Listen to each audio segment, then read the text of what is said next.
and welcome to the Bliss to Abundance podcast. Today, I'm talking to Angela Hughes from Trips and Ships Luxury Travel about how to take your beginner business to the next level and start reaching a luxury client. Does that sound like an awesome time?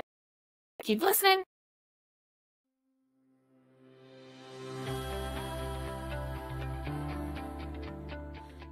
Welcome to Bliss to Abundance, the podcast for growth-minded travel entrepreneurs. And welcome back to the Bliss to Abundance podcast. Today, I'm hanging out with Angela. She's from Trips and Ships Luxury Travel. Angela, will you introduce yourself for me? You've been a guest here before, just not with me. Yeah, thanks for having me on the show. I'm actually the CEO of Trips and Ships Luxury Travel. I'm a former professor of travel and tourism and geography and hospitality at Brigham Young University. And I've been in the industry since I was 14, so I have a lot of longevity with that.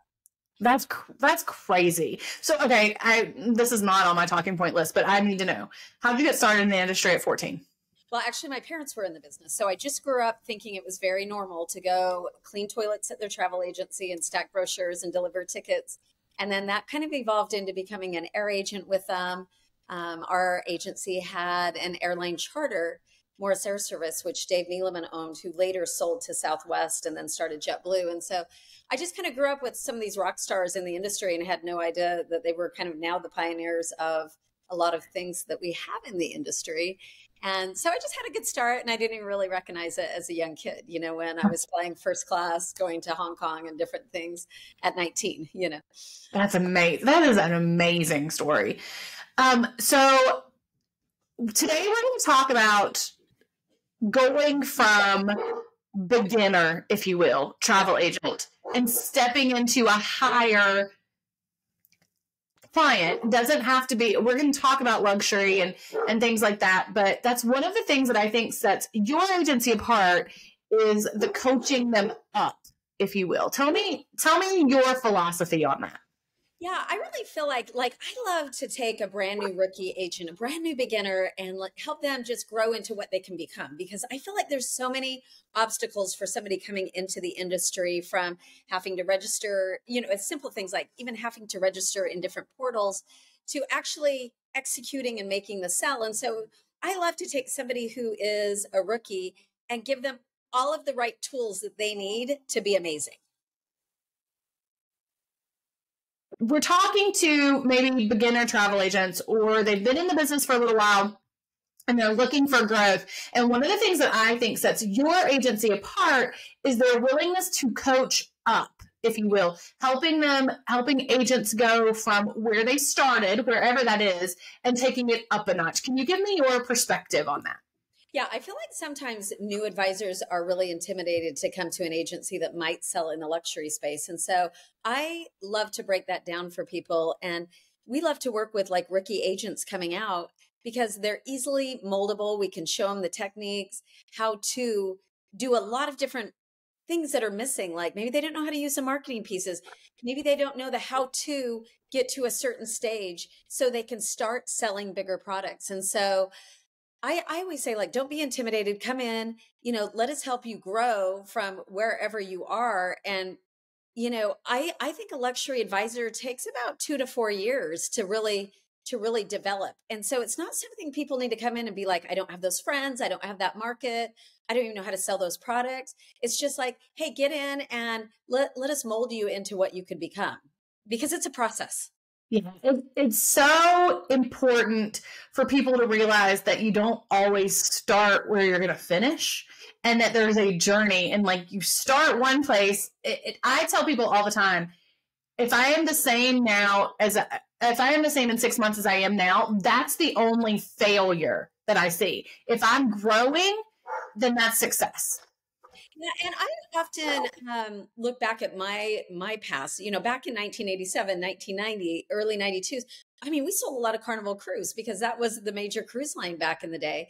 And, you know, being in the Utah market, there's a lot of people who are taking a lot of kids, and, you know, maybe they're traveling with 6 people, and that was the budget they're on. I don't feel any shame in low end products.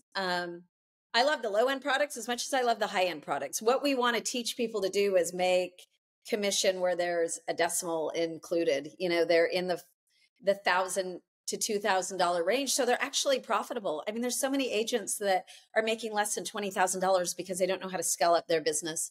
And that's what we want to help people do. That is so important. So when you're talking, let's say that you're going to coach an agent up. When you say luxury, what all can that mean? Like in your mind, what all can luxury mean? Yeah, well, it means a lot of things. And first of all, and I was just talking on a podcast with Travel Market Report last week, really it comes down to a dollar volume. It can be a feeling because you might have a school teacher who is spending, she's set aside X amount of money and maybe she's doing a really big package because she has the summers off. And so that can be as luxury as well as maybe a high-end, uber high-end client who's dropping $50,000 in her mind. So there's definitely that thought process, like it's a feeling, it's what that person wants. It's authentic, it's personalized experiences. But the bottom line is, you want to be selling higher end products that are making you more money. And it doesn't matter how you get there. It could be a celebrity cruise where you're now selling the upper tier of celebrity versus an entry-level inside cabin. I mean, everybody can give themselves a 10% raise when they just upgrade whatever product line they're working in. I say this all the time when I'm teaching marketing. The fastest way, everybody is always talking about like their goal is to make more money year over year, right? But everybody thinks that it's got to be, how do I bring in more leads? And that's not the best way to make more money. The best way to make more money is to increase your average sell and not more and more clients. That's more and more work. So let's just increase your average sell and market a higher tier rather than trying to bring in more and more leads. Yeah. And I kind of call that my low-hanging fruit model, so to speak. Like if you're spending all your time on low-hanging fruit, somebody who is only spending between $3,000 and $7,000 on a trip will just suck your blood and your energy out of your life faster than you can ever imagine. Somebody that's spending $20,000 to $50,000, they don't really have the time or the emotional commitment to just sit and, check you and against Costco all day long or Expedia, but that $3,000 to $10,000 client will just suck your blood till you have zero left in your body. It's one of my biggest pet peeves. Actually, I've got a post like I'm writing right now that is, if you are promoting deals on social media, the only client you're ever going to pull is a deal hunter. Why do we want to look like that? That should not be your ideal client ever. Yeah. And I agree. You've really got to know who your ideal client avatar is. You have to have that really defined. And then everything that goes out needs to reflect what you're trying to attract. And like I said, if you're putting out, or like you said, if you're putting out deals all the time, you're getting a deal seeker and that's a shopper. And we're not looking for even a price point with somebody. We're looking for somebody that's attracted to the inspiration that we're putting out. You put out good karma, it's going to come back to you. Yeah, for real. And like the idea that if you're putting out a deal and then you're surprised when someone is price matching you, that's what you just trained them to do. You brought them in on that idea. So how do you realize, like, what should new agents or even agents who are just ready to go to the next level, what should they look for in their business that tells them, okay, you are ready to take this next step? Well, I think I think everybody's ready to take the next step. I think they should start out, like at our agency, we kind of expect people to start out, it's a mindset, with a mindset that, hey, this is where I want to be. Like you're manifesting what you want to be at the end of the day. I don't know if it's really like, oh, you've now reached a level and you're there. It's just changing your mindset that I can attract that, because the problem new advisors have coming in is they really sell out of their own pocket. They think, oh, I'm only living in 2,000 feet and I'm barely making payments. And, I really want to go to the Amalfi Coast, but that's been unaffordable. I don't care if you live in 6 square feet in a motor home and you have no rich friends. That has nothing to do with it. Your current situation has nothing to do with the types of things that you can sell. Your persona online and in your marketing should just reflect the best of the best. And if you're staying at a Fairfield Inn when you go to the Amalfi Coast, albeit, but go ahead and photograph and show off the best of the Amalfi Coast, and drop whatever hurdles are in your mind about how you're going to get there. it's a mindset. I don't know if there's ever a stage in the business where you go, oh, I'm ready to sell in the luxury space. It's not. Our advisors come in and we're just like, let's kick you off doing that. Think Let's do this it. way. Let's go for it, you know? And if they end up selling a regular NCL or a Holland America or something, that's okay too. Again, we want to help you get to the next step. We want to show you what's available that you could offer, because I call it selling the model home. If you put out the model home, people walk through the model home, they see the wood floors, they see the molding, and then they're like, oh, but my budget was here. If you offer them higher instead of trying to match what's lower on Expedia or Costco or where they're shopping, then they're going to see that model home and they're going to be like, wait, I want that. And then you have to sell them like, oh my gosh, if you stretch just a little bit, this is affordable. I know it's a little higher than your budget, but everybody loves the model home. And 90% of the time they'll buy it. And showcasing the value of it, because there's always value. Honestly, I mean, whether it's a suite on a cruise versus just a ocean view room or whatever, there's always value. There's a reason, and other amenities that include that. And talking about that fact is really important. Something else that you just said about knowing your ideal client. And so I get this question a lot, and I would love your take on this. So when people are asking me questions online for marketing stuff, and ideal client is something that stresses people out, which I think is funny, because ideal client to me is one of the more easy things to do. But let's be honest, this is what I do all day long. So part of that's the reason why. But everybody thinks that they are their ideal client.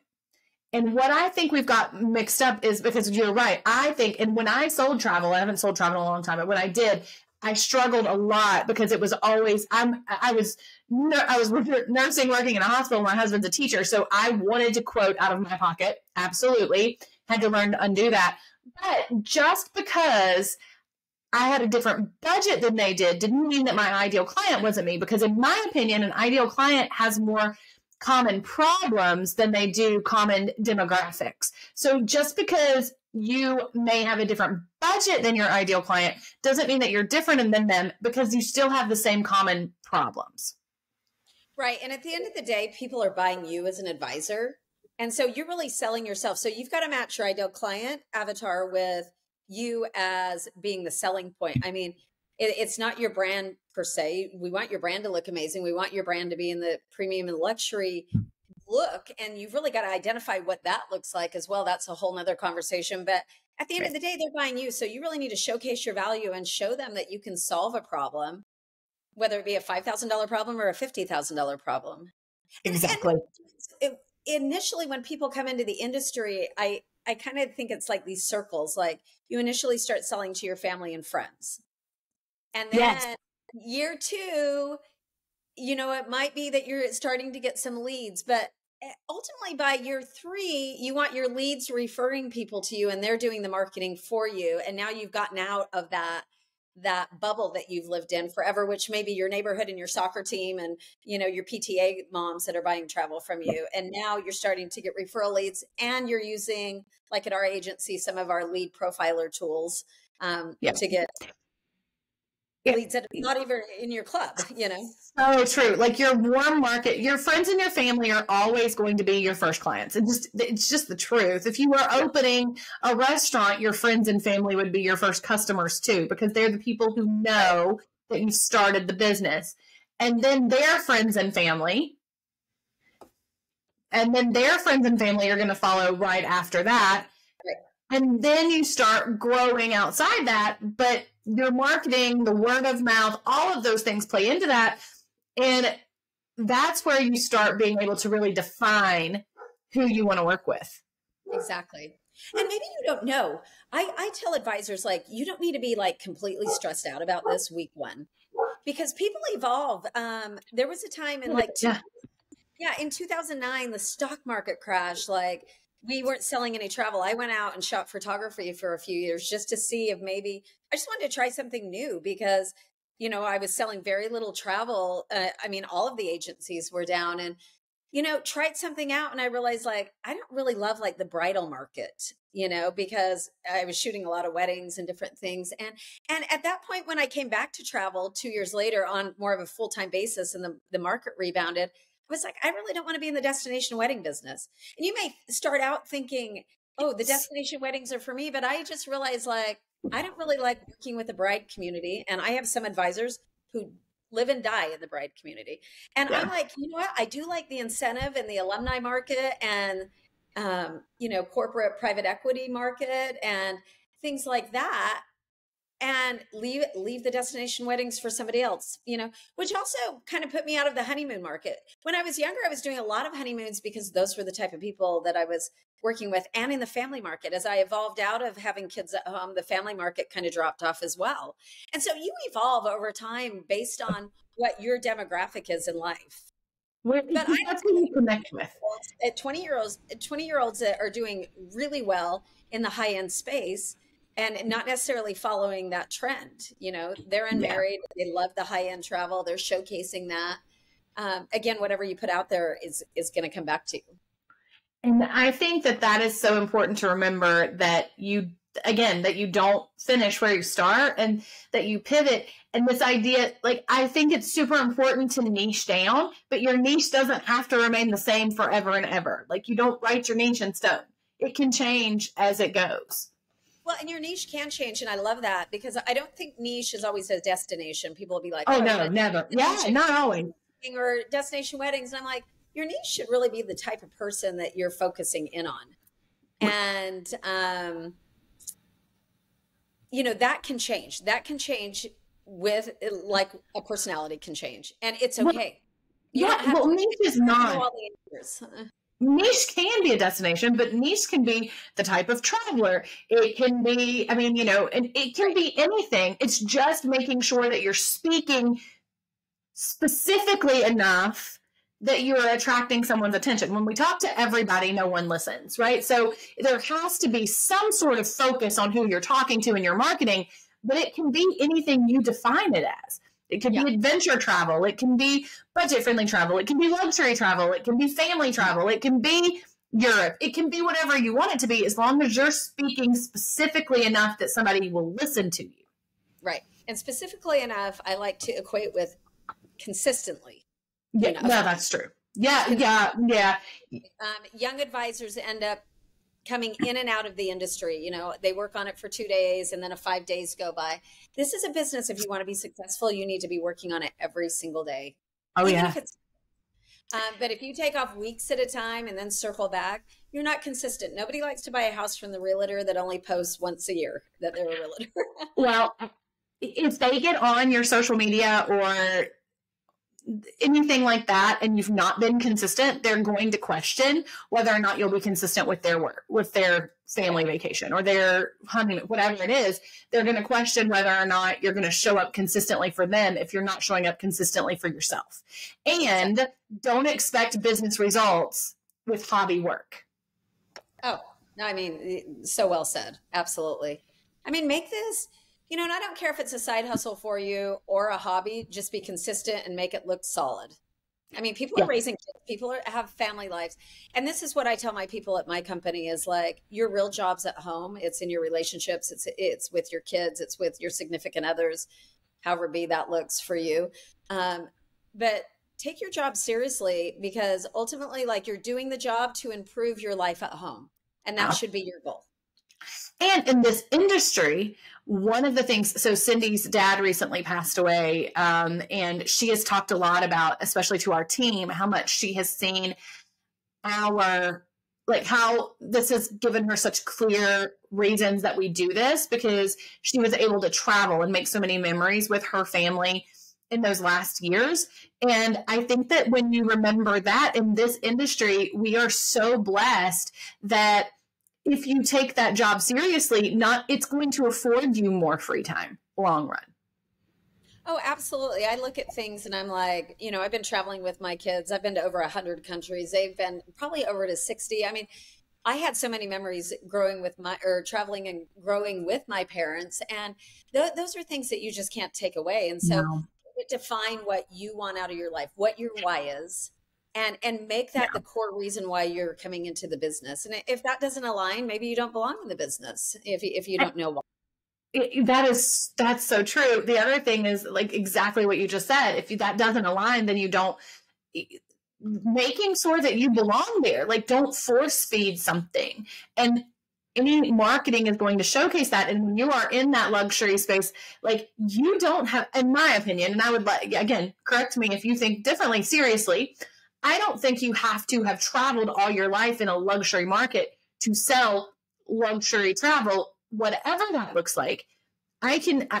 You can see the ears behind me. I know Disney well. I don't have to have ever had to stay at Grand Floridian to sell and promote Grand Floridian, but I have to be passionate enough about what I'm doing. So I don't have to have lived that lifestyle. I do have to have the passion and the care for what I'm doing. Okay, so here's what I always say. Like, you do not have to have gone to every destination to sell it, because there's three components to that. One, understanding your geography, and this is where my professor hat's coming on. So if you understand your geography, you have worked on, let's take Tahiti, for instance. You've done their certification with the Tahiti Tourist Board. Okay. You have a good vendor to work with. Let's say it's Journeys or Pleasant Holidays. Okay. So you have geography, you have a good vendor to work with, and then you understand how to sell that, meaning how to present it to make it look really enticing. You can do the job of any country. I mean, obviously we're not going to be able to travel to every major, amazing luxury or premium destination in the world. And that'll come over time as you invest back your commission into travel. But I sold Tahiti for years before I even went there successfully, because I understood what that looked like. And really it comes down to, like, in Tahiti, most people do the same thing. They want to go to Bora Bora, Moorea, they had to fly into Papeete. And I started to look at patterns. I was like, almost every American that travels to Greece wants to go to Santorini and Mykonos. And, it doesn't mean I have to have spent every summer hanging off a cliff in Ia in Santorini to make that a reality. No, I just understand what the trend was and found a vendor who could sell that, which would be my preferred supplier at your agency. And then I learned everything I needed to know to talk intelligently about Greece. And then somebody is like, oh, have you been there? Oh, and I would answer the question indirectly. Oh, actually, we have so many clients that go there. I mean, we are working on Greece all of the time. And it's just, I just shifted. I didn't have to feel like I had to confess that I was at church, that I had not been to Santorini. You can just kind of shift the dialogue, like, oh my gosh, all of our clients love this so much, and just moved it past whether or not I had been there, because that shouldn't make a difference. Maybe I don't even love Greece, Something you just said, for some reason this clicked with me. So that is a question all the time. What do I do if I haven't been there? Yeah. And exactly what you just said. What sets the agent apart from, it's not the travel, right? It's the knowledge and the vendor. Mm-hmm. And that's not something that you can get at anywhere else. Like, the training and the knowledge is of course helpful, but let's say that for giggles, let's say that, okay, but they can research it too. Fine. What they don't have is the vendor relationship and knowing who to trust once they're there. So that takes back to that professionalism and being able to sell regardless. Again, I think the geography, the training, the knowing how is every bit as important. But if people are going to be, well, but I can research that myself. Sure. What vendor would you trust? Do you have a relationship where you can pick up the phone and call the resort and get a hold of them directly? I mean, that type of thing, that allows you to open up to markets that you never thought possible, because you have that people are, if you are telling yourself, well, I can't do that because I've not been there, what sets you apart is that relationship. Well, and one thing I love to do at our agency is I create what's called a roadmap for people. So let's take Greece again, for instance. If somebody's coming in and they've got like a $3,000 to $7,000 budget, I give them a roadmap. Like, here's where you're going to be. Here's the vendors that you might consider using, because that's probably going to be a cruise budget. Now, if they're $8,000 to $15,000, you might use this vendor. If they're $15,000 to $25,000, you might use this vendor. And this is where you're going to kind of want to customize it. I just did that with an advisor this morning, because I love to still have one-on-one talks with our advisors. I have an advisor who's fairly new. Of the last couple of years, she hadn't sold Amalfi Coast, was doing a big high-end elopement in like 5 weeks. And she's like, I don't think I can do this. And I said, let's just draw out the roadmap. You know what the budget is. Here's where you're going to want to go. Here's how you're going to want to do it. And just kind of helping her feel guided and directed, so she's not out there just, trying to figure everything out on our own. You know, we want to guide people to who the right resource is, who you can talk to, and then what are the talking points to help you close that. And I think that's really important. That's so important. So let me ask you this last question. Yeah. As you watch travel agents make that move from, and we've talked about some of these, so feel free to reiterate them, but still, as they make that move of wherever they started, getting ready to make that step up, what mistakes do you see them making, and how can they avoid them or correct them? Yeah, I love this question so much. I feel like the first mistake people make is they choose the wrong host agency from the get-go, because oftentimes people come in looking at like the lowest price to get into the industry, and they're not really looking at long-term where they want to be at the end of this whole train. And so people come in again, not making an investment in their business. So they go with the least resistance to get in, just to get in, almost out of desperation. And I feel like that's a mistake because, you know, a lot of luxury agencies didn't come into the making until COVID. Like all of a sudden we saw a lot of big host agencies and smaller host agencies all of a sudden tout themselves as luxury suppliers. And they weren't. They were just mainstream companies that were like, oh, we've got to shift this because that's where the business is headed. And that's where stable businesses, you know, with high inflation and all of these different things. And so people come in and they look at initial startup cost, and sometimes I feel like that's a mistake. Instead of looking at like the value and where you could be in 5 years, having a long-term goal. And then all of a sudden year 2, year 3, they're like, oh my gosh, I don't feel like I'm in the right place. I'm not profitable. I'm doing low end stuff. And then, you know, I have to ask them like, you're at the wrong place. You're at the wrong company. Like that person's not even experienced in that industry. And I think host agencies that have people who are actually real in the luxury space, for instance, like our agency, who has a long track record of that in the destinations, in with the suppliers, you know, you have to think about that and really evaluate. You know, I think that's one of the biggest mistakes. I think the second biggest mistake is people don't have confidence. They second guess themselves. They feel like they're an imposter. And geez, when people come to our agency, I'm like, be a boss just from the beginning. This is your business. You own it. You run it. Have confidence. You know, it's like raising children a little bit. You know, you've got some kids that come in and they're not very confident and others that run really fast. And like everybody's an individual. It's your business, your way. But, you know, we want to develop the confidence in people to really own it. And to play off of what you said first, the other thing that I see is if you outgrow where you are, staying someplace too long.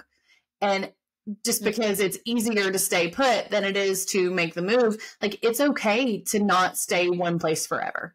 Well, that's why it's really important to choose right in the beginning, because once you start getting bookings in the pipeline, you know, maybe you have some bookings for 25 or 26, then it gets tricky transferring based on whatever your contract is, or, you know, it's harder to make the switch when you have people in the pipeline. That's why I think it's so critical. Like you really like kind of have it come to Jesus and decide like, is this a right fit? And not look at like initial startup costs. I always tell people like you could sell one river cruise and cover all of our costs. I mean, in one transaction. Believe in yourself. Sorry, the dog is, I'm trying to make it quiet. I was going to mute myself, but there it is. I'll try to, if you're hearing this, I'm talking about it. I will try to take that down as best I can, y'all. But I think it's so important to do that. And then again, the confidence, like you have to believe that you're going to sell that one river cruise and cover that. And then it's done. Like, just go do it. That's my favorite, like people all the time. What would you do with this? What would you do with that? I would post it. I would just go do it. Go put it out there. It's not going to be perfect. Well, progress. I think there's this problem with agents that they feel like they have to, you know, we've had advisors who's come in and they're just like eternally educating themselves and never selling because they feel like they've got to have certification after certification after certification. And I have to have traveled a little bit so I look legit. And I'm like, No, you don't. Just put it out there, because your best experience is going to come by having to do something, by having to book something, learning how to do it on the spot.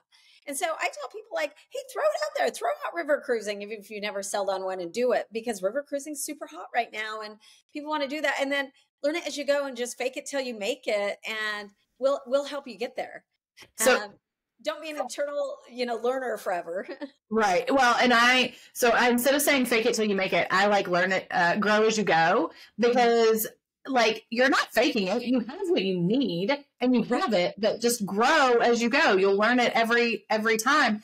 And I think that is absolutely the key to it. Is like, you are right. There's so many people who are perfectionism procrastinating, right? Like, it's like, I'll wait till I know this, or till I've done this, and then I will, instead of just like, go up, done is better than perfect, get it out there, go, and then the rest will fall into place later. I think it's really important that people think they hang a shingle, everybody's going to be calling them. And that's not the truth. This is a sales job. Like, you have to go out and contact people, live interaction with real people.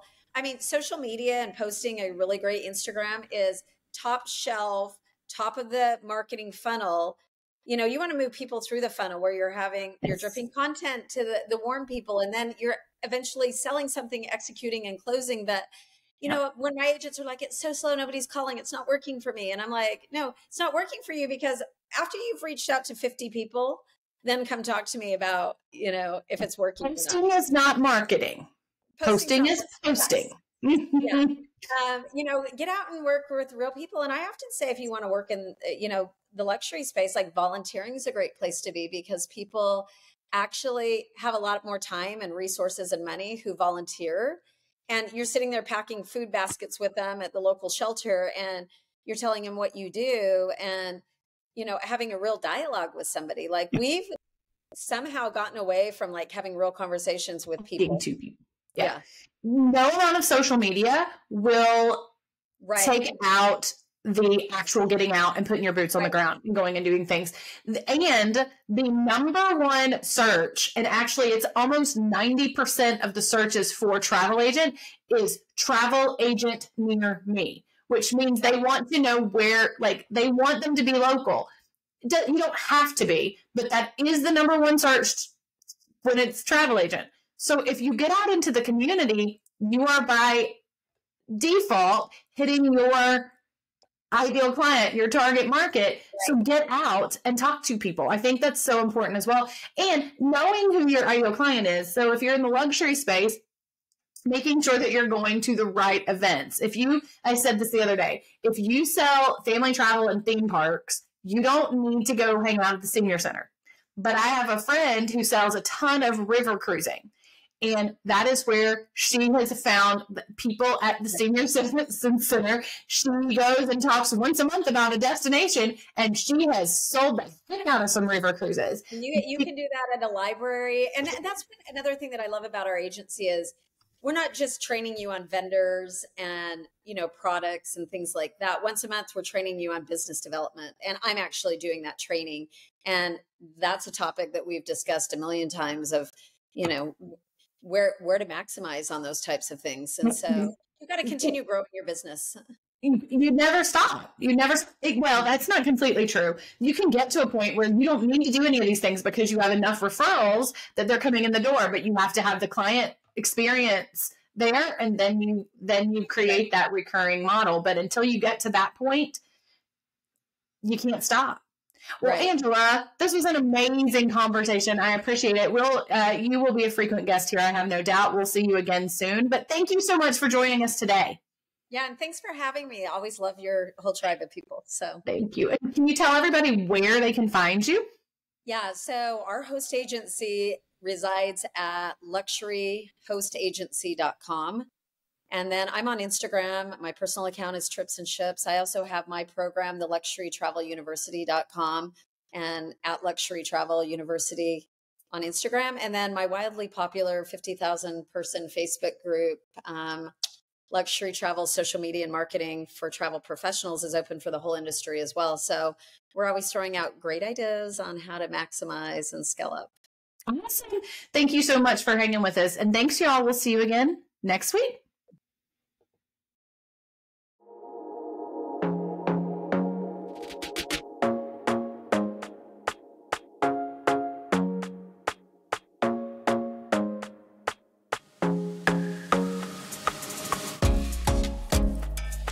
Hey guys, Cyndi Williams here. If you like that last video, make sure you check out all of the other content on our channel. And if you want to follow along and travel with me around the world and see how I run my amazing travel brands and get some great tips on how to grow your own, make sure you check out that other content. I'm going to drop a couple videos here. Click those links. I'll see you next time. Bye guys.